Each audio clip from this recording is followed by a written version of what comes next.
Hey everybody, it's me, Gregory Manarino. It is Wednesday, August 14th, 2019, and yeah, we do have to talk. We now have a 2 to 10 inversion, and it's getting a lot of attention on the financial channels. Also, as I am doing this video blog, stocks were under a lot of pressure. The Dow Jones Industrial Average is down nearly 400 points. And let me put this into a perspective for you.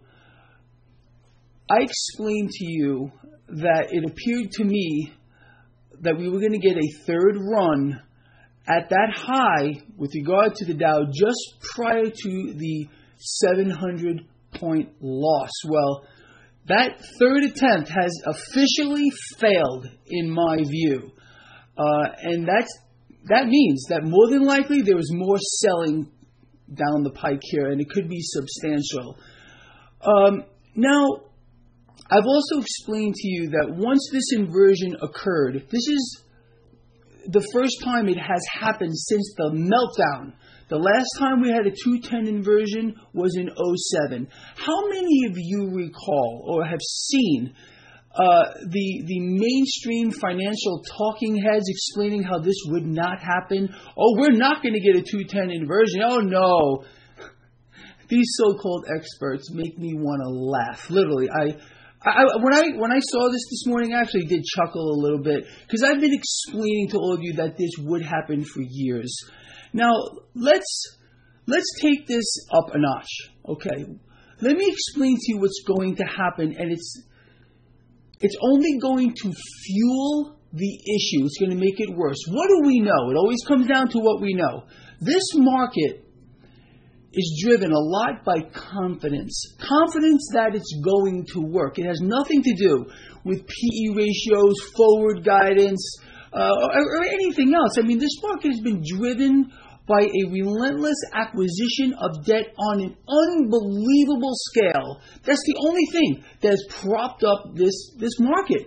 The debt market, because of the action of world central banks and world respective leaders, all of them, have inflated a financial monster the likes of which has never been seen on this planet Earth. Artificially suppressed rates have created distortions across the spectrum of asset classes. Again, so big, it's almost impossible to get your head around. So, now that we have this situation where we have a yield curve in a 2 to 10 inversion, I mean, look, the writing has been on the wall for the longest time. The yield curve itself has been inverted for quite a while. When the 30-year was yielding less than the federal funds rate, I mean, if that wasn't the biggest clue on the face of the earth, by the way, the 30-year right now is at an all-time historic low. This is a yield curve that is screaming at us all, and we better start listening, that there is trouble coming down the pike. And it's going to be worse than anything we've ever had before, because these distortions are beyond anything that we have ever seen before. And again, the middle class is buried in debt, more debt than they have ever held. Record high debt.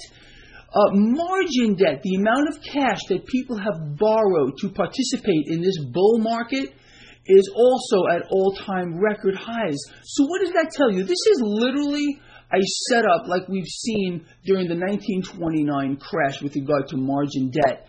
And we all understand how that played out. I mean, come on. Is history going to repeat itself?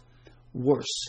I can promise you that. Worse. Look, name one guy out here who has called this market better than me. And I'm talking about, look, I'm not always right, but put this together. I'm explaining to you things before they happen, and 9 times out of 10, I am dead on. So, with that said, let's put more things together. So, as I just alluded to earlier, this is what's about to happen, okay? We're going to hear from our president, from Peter Navarro, who's really running the show, and the president's just listening to this man who has no idea what he's doing. Every single world leader now is playing the debt expansion game. Now, We're going to hear the president call for a 1% cut in the federal funds rate, something he's been talking about for a very long time. We're going to hear from the president to talk about more easy money pumped into this market in the form of quantitative easing. He has mentioned this. This is 100% wrong to do in this environment. And it's only going to be done for one reason. Understand, these calls from every world leader, not just the president, but you're going to hear it from him maybe today, because he's been talking about this for quite a while. The Fed needs to cut rates. The Fed needs to cut rates. All it is doing is fueling the debt crisis that we are already in. Let me explain to you what a smart man would do right now. The president should say the Federal Reserve needs to raise rates now. Today, what would be the ramifications of that? The stock market would take a huge hit. Understand, the stock market is going to take a hit anyway. This is right now about the middle class and about saving our country. It's about trying to preserve whatever is left of the middle class, which is about to be decimated on an unbelievable scale as our president and other world leaders call for more debt acquisition. It is the absolute wrong thing to do. So when you hear today or tomorrow the president calling for rate cuts, start tweeting him.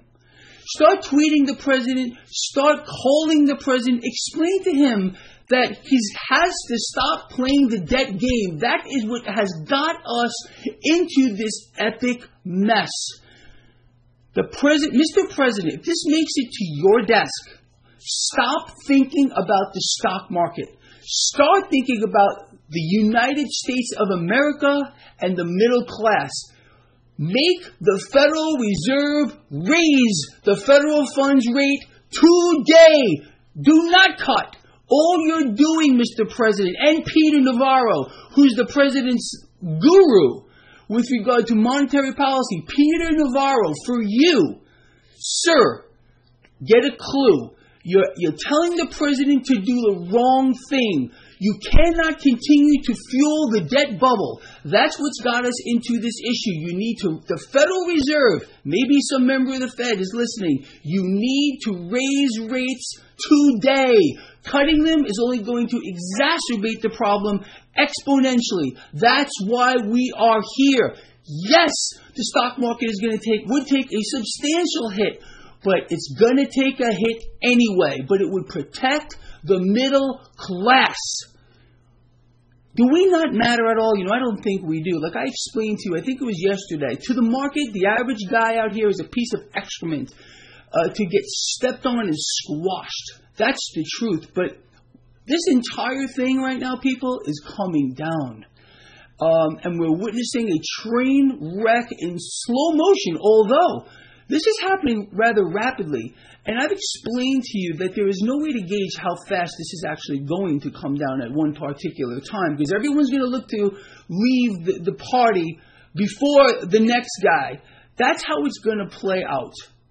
So anyway, in summary, we have now had a third failed attempt to break out above that high just before the Dow Jones Industrial Average fell 700 points. We have now a 2 to 10 yield curve inversion.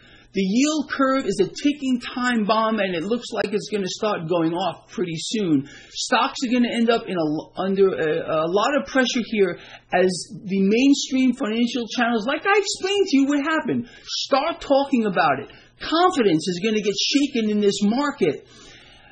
And the president and Peter Navarro are wrong. We need to raise rates today. Stop playing the debt game. It's not about propping up the stock market. We've reached probably a point of maximum saturation. Now, I'm not saying the stock market is going to rebound in a day or two, but this is looking very ominous to me across the spectrum. How many of you believe that the right thing to do is for the president to listen to the idiot Peter Navarro and fuel the debt bubble even further, which has got us into the situation. How many of you believe that the Federal Reserve needs to raise rates today? Forget about cutting. The president's going to start screaming from rooftops to lower the federal funds rate. But remember what this guy explained to you for I don't know how long. They cannot stop the longer end of the curve from dropping. So I don't care what they do. If the president gets his wish and the Federal Reserve lowers the federal funds rate, yeah, sure, we'll kind of maybe normalize the curve to a slight degree for a very short period of time. All that's going to happen is this longer end of the curve is going to come down. Then what, we keep continuing to cut? Only an imbecile of the highest order would do the same thing over and over again and expect a different outcome. It's really the truth. I want to hear from you. What do you think? Should Peter Navarro's policy be put into place by the president calling for cutting rates? Or should the president tell the Fed to start raising rates now, allow the stock market to take a hit, which it's going to take anyway, and again, save our country, save the middle class? I want to know what you think. Please share this video. Get it out as far and wide as you possibly can, and maybe it'll make it to the president's desk. Maybe it'll make some sense to him, because he's got to stop listening to this guy Navarro. Navarro has got a mental defect, all right? And anyone who believes that playing the debt game that every single world leader is doing, sucking us down the debt rat hole, is a good policy, is deranged, and needs to go see a psychiatrist or something. It makes no sense to me. The first guy to take the opposite side of this trade, and I'm hoping it's you, Mr. President, is going to make a difference, not just for the United States, but for the world. Either we march into a worst-case scenario, which is going to eclipse every single market meltdown crash in history by exponents, or we do something now. It's time to act. All right, look, I'm out of here, and I'll see all of you at the end of the day. Again, please share this video.